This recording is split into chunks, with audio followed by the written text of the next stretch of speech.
Subscribe to our YouTube channel and press the bell icon to get the latest updates.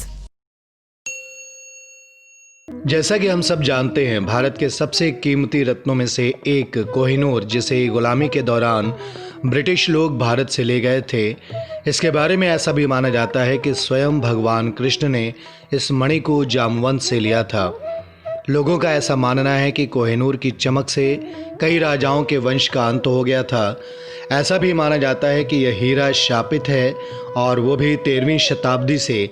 आपको बता दें कि इस हीरे को साल 1306 में पहचान मिली थी, जब इसको पहनने वाले एक शख्स ने लिखा था कि यह हीरा शापित है और जो भी इसे पहनेगा वो दुनिया पर राज तो करेगा, लेकिन साथ ही उसका दुर्भाग्य भी शुरू हो जाएगा।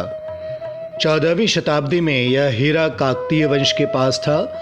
इसी के साथ साल 1083 में काकतीय वंश के बुरे दिन शुरू हो गए थे।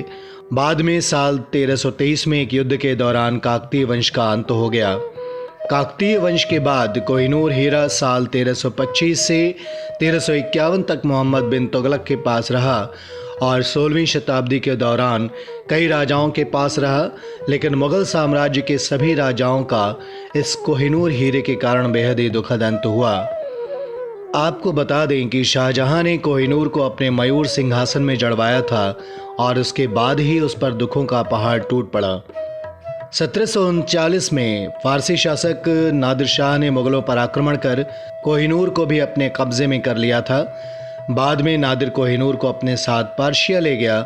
उसी ने इस हीरे का नाम कोहिनूर रखा। बाद में साल 1747 में नादिर शाह की हत्या कर दी गई। भारत लौटने पर कोहिनूर कई राजाओं और बादशाहों के पास रहा, लेकिन दुखद बात यह रही कि जिसके पास भी गया उसकी मौत का कारण बनता गया। Subscribe to our YouTube channel and press the bell icon to get the latest updates.